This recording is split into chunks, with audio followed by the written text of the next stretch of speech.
Spicy box தமிழுக்கு அன்புடன் வரவேற்கிறேன். வாங்க இந்த வீடியோவில் சிம்பிளான அரிசி முறுக்கு எப்படி செய்கிறதுன்னு பார்க்கலாம்.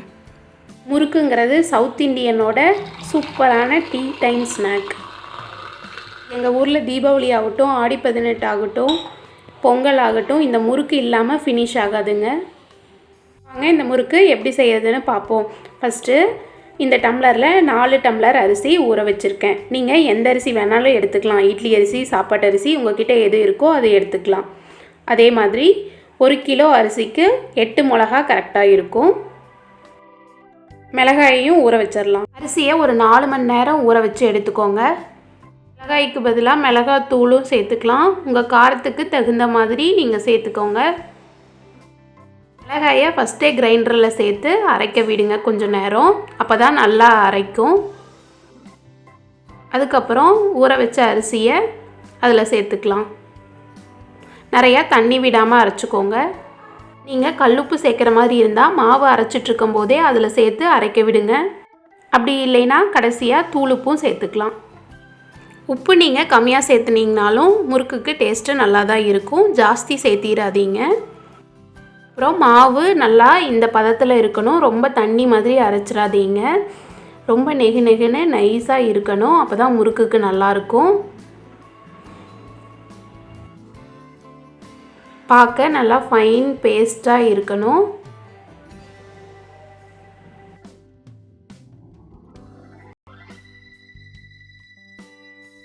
அரைச்ச மாவை ஒரு பாத்திரத்துக்கு மாற்றிக்கலாம். பாருங்கள் எவ்வளவு கெட்டியாக இருக்குதுன்னு. அடுத்த முக்கியமான பொருள் என்னன்னு பார்த்தீங்கன்னா பொட்டுக்கடலை. 4 டம்ளர் அரிசிக்கு 1 டம்ளர் பொட்டுக்கடலை கரெக்டாக இருக்கும். அதாவது 1 கிலோ அரிசிக்கு 1/4 கிலோ பொட்டுக்கடலை கரெக்டாக இருக்கும். பொட்டுக்கடலை முறுக்கு நல்லா மொறுமொறுப்பாகவும் நல்லா வாசனையாகவும் இருக்கிறதுக்கு ஹெல்ப் பண்ணும். இதை பவுடர் பண்ணிக்கலாம். பொட்டுக்கடலையை அரைச்சி பவுடர் பண்ணி நல்லா சலித்து எடுத்துக்கலாம். அப்போ தான் முறுக்கு புளியும் போது நல்லா ஈஸியாக வரும். இந்த முறுக்கு ரொம்ப ஈஸியாக செஞ்சிடலாம். குழந்தைங்க லீவ் டைமில் நிறைய ஸ்நாக்ஸ் கேட்டுகிட்டே இருப்பாங்க. அதுக்கு இப்படி செஞ்சு கொடுத்துர்லாம். பொட்டுக்கடலை மாவை இப்போ அரைச்சி வச்ச அரிசி மாவோட கலந்துக்கலாம். உங்களுக்கு வேணால் கொஞ்சம் கொஞ்சமாக சேர்த்து பிசைஞ்சுக்கோங்க. ஆனால் இந்த பொட்டுக்கடலை மாவு இந்த அரிசி மாவுக்கு கரெக்டாக இருக்கும். இந்த முறுக்குக்கு அடுத்த முக்கியமான 3 பொருள் என்னன்னு பார்த்தீங்கன்னா வெண்ணெய், எள்ளு, ஓமம். எண்ணெய் இல்லாதவங்க நம்ம முறுக்கு சுடும்போது எண்ணெய் காய வைப்போம் இல்லையா, அந்த எண்ணெயிலேருந்து ஒரு 2 கரண்டி எண்ணெயை, சூடான எண்ணெயை இதில் கலந்து பிசைஞ்சுக்கலாம். அடுத்தது எள்ளு. இது பார்த்திங்கன்னா ஓமம். இது நல்லா வாசனையாகவும் வயிறு பொறுமல் அந்த மாதிரி எதுவும் ஏற்படாமல் இருக்கிறதுக்கு ஹெல்ப் பண்ணும். உங்களுக்கு வேணும்னா பெருங்காயத்தூளும் கொஞ்சம் சேர்த்துக்கலாம். நம்ம ஏற்கனவே உப்பு சேர்த்துக்கிட்டதுனால இப்போ சேர்க்க வேண்டியதில்லை. அப்படி பத்தலினா லைட்டாக தூள் உப்பு சேர்த்துக்கோங்க. அப்புறம் இது எல்லாத்தையுமே நல்லா கலந்து விட்டுக்கோங்க. இப்போது மாவை நல்லா கலந்து வச்சாச்சு. இந்த மாவோட பதம் சப்பாத்தி மாவோட பதத்துக்கு இருக்கணும். அப்போ தான் உங்களுக்கு புளியறதுக்கு ஈஸியாக இருக்கும். நீங்கள் ரொம்ப தண்ணி மாதிரியும் பிசைஞ்சிடாதீங்க. அப்புறம் நிறைய எண்ணெய் இழுத்துரும். இப்படி கையில் தொட்டு பார்க்கும்போது கையில் ஒட்டாமல் இருக்கணும். இப்போது முறுக்கு புளிய ஆரம்பிச்சிடலாம். உங்களுக்கு என்ன ஷேப்பில் முறுக்கு வேணுமோ அதுக்கு தகுந்த மாதிரி அச்சு உள்ளே போட்டுக்கோங்க. அப்புறம் முறுக்கு பொடிக்குள்ளே எண்ணெயை நல்லா தடவிக்கோங்க.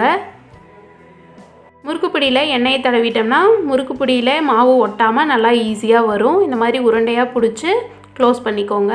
எண்ணெய் நல்லா காஞ்சிருக்கணும். அப்போ தான் முறுக்கு நல்லா வரும். ஃபஸ்ட்டு ஒரு சின்ன பீஸ் போட்டு செக் பண்ணிக்கலாம். நீங்கள் பிகினர்ஸாக இருந்தால் இந்த ஸ்டெப்பு உங்களுக்கு ஈஸியாக இருக்கும். இந்த மாதிரி கரண்டியில் பின்னாடி திருப்பி இந்த மாதிரி புழிஞ்சு விட்டுட்டு அப்புறம் எண்ணெயில் போடுங்க ஒவ்வொன்றா. இப்படி செய்யும்போது கையில் எண்ணெய் படாது. ஒரு சிலர் எண்ணெயில் டைரெக்டாக பிழிஞ்சு விட்டுருவாங்க. அதுவும் ஈஸி தான். பார்த்து கவனமாக செஞ்சுக்கோங்க. எப்பவுமே இந்த மாதிரி சின்ன சின்னதாக தான் முறுக்கு செய்வேன். இப்படி செய்யும்போது முறுக்கு நல்லா வெந்துடும். சீக்கிரமாக செஞ்சு முடிச்சிடலாம். நல்லா திருப்பி விட்டுக்கோங்க. பபிள்ஸ் எல்லாம் அடங்கினதுக்கப்புறம் முறுக்கை எடுத்துக்கலாம். இந்த ஒரு மாவை வச்சே 4 டிஃப்ரெண்ட் ஷேப்பில் முறுக்கு செஞ்சுருக்கேன். இது நார்மல் முறுக்கு, இது முள்ளாக இருக்கிற முறுக்கு, அடுத்தது ரிப்பன் முறுக்கு. இதை நல்லா குழந்தைங்க விரும்பி சாப்பிடுவாங்க. அடுத்தது நம்ம நார்மலாக செய்கிற பெரிய முறுக்கு ரவுண்ட் ஷேப்பில் இருக்கும். இந்த முறுக்கு பொடி கூடவே 4 டிஃப்ரெண்ட் ஷேப்பில் அச்சும் கொடுத்துட்றாங்க. இந்த முறுக்கோட டெக்ஸ்சரை பாருங்கள்.